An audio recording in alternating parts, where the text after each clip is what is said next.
Welcome to the Crawcast. I'm your host George Krawczak, and today is my review of Mission Impossible: The Final Reckoning. So this is the last film in the Mission Impossible series, and thought it was just okay, but I'm gonna give a complete breakdown and full review of the film. And if you like this type of content, make sure to hit that subscribe button like it owes you money, and maybe I'll try to review more films. So now let's get started. So the film was a little bit weird. So I think it was just okay. It was very oddly placed or weird paced. So in the beginning, there was lots of scenes that were the missions just kind of flew by. They had like 3 missions in probably like 15 minutes.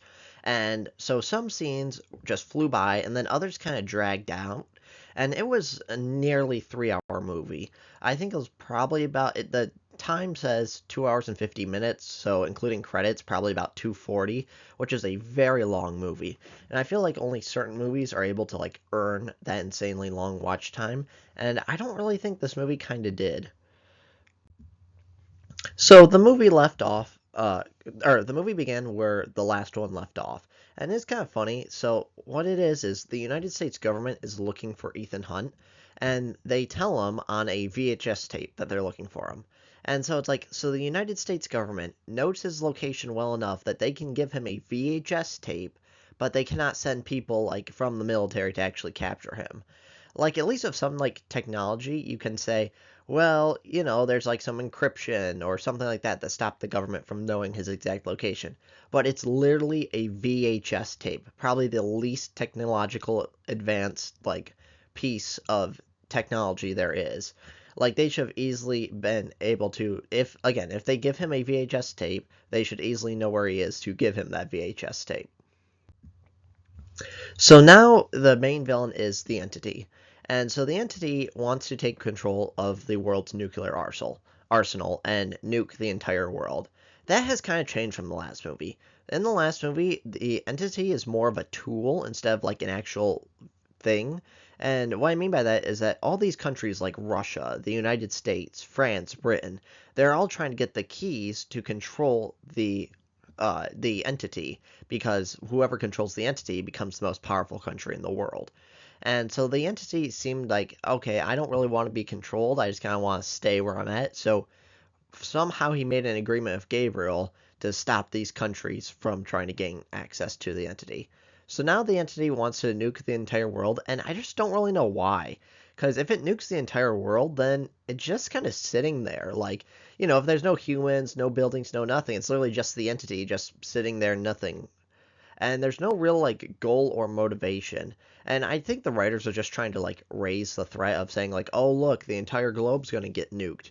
And that's why this is the biggest and most important mission possible, because the entire world's on the line. But I think they kind of wrote themselves into a corner because the entity is just a nameless, faceless, random piece of code, and that's supposed to be the bad guy. And it's really hard to see the entity's motivation, and you can't, as an audience, you can't really visualize a bad guy to hate because it's just a thing.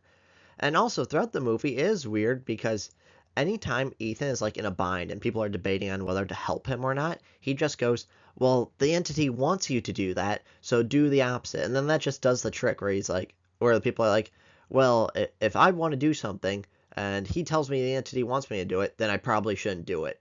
Which is just kind of weird and just feels a little bit lazy to me in terms of writing.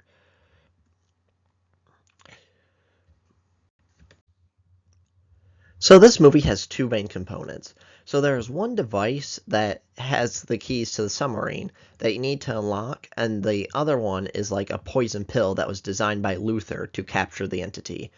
So at one point, Luther is next to a bomb that is about to explode, and it's funny because Ethan runs like halfway across London instead of taking a car, and it's like, why didn't Ethan just take a car? It's kind of more humorous than actually like makes you concerned. So then Luther dies, and his death really isn't taken that seriously. It's like, how do I say this? Ethan really doesn't take him seriously and is really not emotionally affected by Luther's death. And Luther just kind of died by getting blown up. And I really felt like since him and Ethan are the ones that have been there from the beginning, and they're the only two that have been in every single movie. He really should have had a more emotional death scene. It just kind of felt like they're like, okay, we want to kill off the character, so we're just going to end it here. And there was no real stakes. It felt like there wasn't really any purpose to Luther's death. He just kind of died, and then Ethan kind of just moved on like that. Like, he didn't really have any emotional connection, or it really didn't hurt him with Luther dying. And I felt like there really should have been bigger stakes than that, because he just died right at the beginning of the movie, and everyone's like, okay, who cares? He's gone now. So Ethan then breaks into prison, and he tries to break out Palm Clementif. She's the assassin named Paris, and she worked with Gabriel in the last movie. And before he betrayed her, uh, sh he or she got stabbed and then went to prison. So he breaks her out, and then he goes to the Arctic to try to find the submarine that in the last movie, it seemed like it contained the entity, but in this movie, I guess not, because the entity is just like a piece of code that kind of travels anywhere it wants to. And so Ethan then again goes to the submarine, and he never shares this information with the United States government because he says nobody can be trusted with the entity, and the entity needs to be destroyed. So, like, not the United States government, no government can handle the entity, and that's like a key plot point of Ethan, where he's like, okay, I'm basically defying everyone because I want to make sure that this thing is destroyed and no one has control over it when it's all said and done. So then there's an amazing scene where Ethan is rolling around the sub, and it just looks visually amazing. It was a great set design. It looked really good, where the sub isn't really on steady ground and it keeps rolling around. And also, this is kind of funny to me because I noticed there was a lot of times where Tom Cruise took his shirt off, and you can tell that he is in great shape. I think he's like in his 60s, and he is in amazing shape, but he spent like half the movie with his shirt off because he's like, I want to show off that I'm in really great shape. And so that's just funny to me. And I get it, yeah, he does look great for his age, but it felt a little contrived at times where it's like, instead of making it make sense in the story, he's just like, I want to take my shirt off and look good. So I just thought that was kind of interesting. So then he almost drowns, and Haley Atwell's character Grace saves him. And so it is interesting because Haley Atwell is met at the coordinates of where the submarine is. But the interesting part is it kept rolling around while Tom Cruise was in it. So the coordinates would have been off and the sub's location would have been off. But for whatever reason, she's able to find him and save him. And then we learn that Gabriel has like the other piece and of like the puzzle, which was the rabbit's foot in Mission Impossible 3. And Gabriel's new goal is to control the entity and be the leader of the world. And it's kind of weird because it's never really explained why he like what his vision looks like and why he wants to do this, because he says a lot of times that he doesn't want to hurt anybody and he doesn't want to kill Ethan or any of Ethan's friends. So it doesn't really seem like it seems like a generic goal of just I want to be the world leader and president of the world, but he doesn't really have a goal. He's not saying I want to do this with my new power or I want this with my new power. It's just that it's just kind of generic where he's like, okay, I'm gonna be the new leader of the world. So Ethan wants to give Gabriel the two pieces to contain the entity, and so like Gabriel can contain it and control it, and so Ethan can then steal it from Gabriel. And Gabriel's not trying to find Ethan because he knows Ethan will try to find him to put the two pieces together because he kind of understands Ethan's plan a bit. And so right before Gabriel is about to put the two pieces together to control the entity, the United States government comes in and stops Gabriel. Gabriel then runs away knowing Ethan will follow him, and then Gabriel escapes on a plane and Ethan chases him on another plane. And this is the part that doesn't make sense to me, is Gabriel tries to kill Ethan, but Gabriel's trying to put these two pieces together, and Ethan has one and Gabriel has one. And so if he kills Ethan, and Ethan just nosedives off the plane, the device will either be destroyed or just be buried in rubble. So it doesn't really make sense of Gabriel's goal why he would try to kill Ethan and destroy his plane when he's trying to get what Ethan has. And so although the plane scene chase, it does look really cool. There's a lot of really great movements of Ethan Hunt slash Tom Cruise on the plane, and it just looks amazing. You can tell that Tom Cruise cares about stunt work and cares about action scenes, and that is really, really nice. And it is very funny because Gabriel starts laughing, is like, I'm the only one with a parachute, and jumps out of the plane, and then he hits the plane's rudder and hits him in the head, and he dies. And that was a very, very humorous and very, very funny moment. So then in the final stages, we meet Donlo, and he's like a computer guy from the first Mission Impossible movie who Ethan stole the knock list from. And I'm gonna be honest, I completely forgot about him. I didn't even realize who he was or what his name was until we saw like a flashback of him. And I'm not even sure his name was even said in the first movie. And that's kind of my big issue with the movie is so the final team is Benji, who has been there since Mission Impossible 3 and is a valued member of Ethan's team. So you have Benji. Then you have Grace, who is a thief that Ethan mistakenly ran into in the last movie and he barely knows. You have Paris, who was an assassin who tried to kill Ethan all of last movie and is now teaming up with him to get revenge on Gabriel. And then you have Downlow, who was in the first movie for only one scene. You have his wife, who's a new character. And then you have just some random Marine who is there and kind of useless. And he even kind of admits he's useless, so he's just standing around for most of the time. And it is also tacked on at the very end is that one of the agents trying to stop Ethan was Jim Phelps' son. And this really didn't change anything because the person he thought that Ethan killed his entire team in the first one and blamed Jim instead of the reality that Jim killed everyone. So his motivation to stop Ethan was was revenge for his father. But that really didn't need to be his motivation because he was an agent and Ethan was disobeying the orders, and an agent's supposed to stop Ethan if he's disobeying the orders. So Ethan was just ignoring the orders, and that's why he's trying to stop him the first time, and this new revelation just felt really tacked on and really didn't make sense. So on his final team, I'll get to more of this in a little bit, but on his final team was Benji, who he knows, cares about, and loves, and then the other guys are just generic people that Ethan really doesn't care about, other than they're generally he cares about humanity, but they're people there's no real connection with. And so I thought it would have meant a little more if either Luther was there or someone else, because that just really bothered me, where it didn't really feel like the finale. Again, I'll get more into that later. So I also want to point out that there is the President of the United States, and she was really, really annoying me. So the entity wants to fire the world's nukes and destroy the planet. So the countries that have nukes are the United States, Russia, China, France, the United Kingdom, Pakistan, Israel, India, and North Korea. So at this point, the entity takes controls of everyone's nukes except for the United States. So it's weird because you felt like it would have been start firing on people, but no, it wants to take control of everyone's nukes before it starts the world domination and world destruction. So at this point, it is presented to the president that if the United States bombs these countries' nuclear sites, then the nukes cannot fire at all over the world.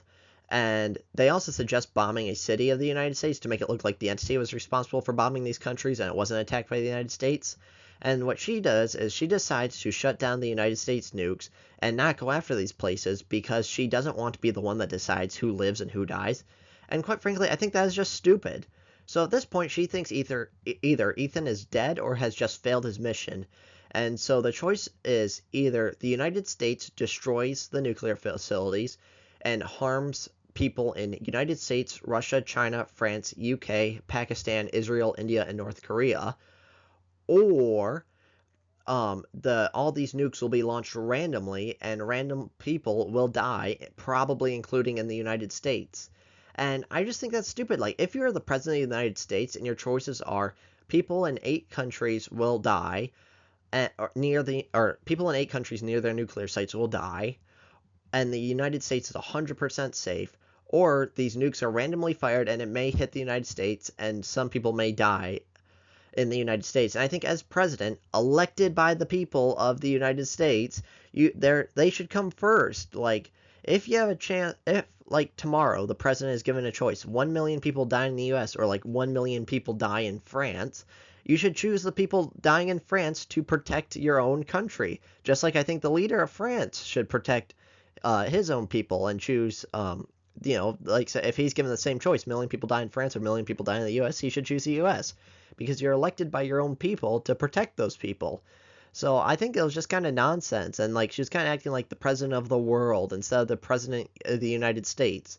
And I also thought it was kind of stupid that it was suggested that she bomb a United States city and act like it was the entity, because if the U.S. destroys everyone's nukes, then what are they going to do? The United States is the most powerful country on the planet.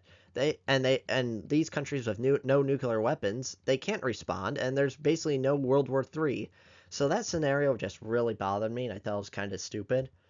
Um, and then we also never learn Ethan's actual backstory.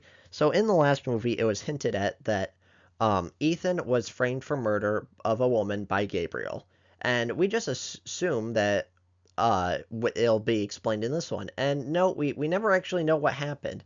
So all these IMF agents are just terrible people, it seems like. Like Jim, I guess, committed a lot of financial crimes, and those led to the IMF. And then Ethan supposedly committed this murder, but we don't actually think so, even though we don't know the story. And then he was led to the IMF. And I feel like there's more of backstory that we need here that we're just not given. Because we see a woman lying on the ground, we see Ethan standing there, and then we see Gabriel standing there. So clearly something happened, and clearly there's a much bigger story with this woman and with Gabriel and with Ethan, but we just never know because it's never explored and never explained. And I think there's a lot of stuff like that where they kind of set up something new instead of kind of finishing it off.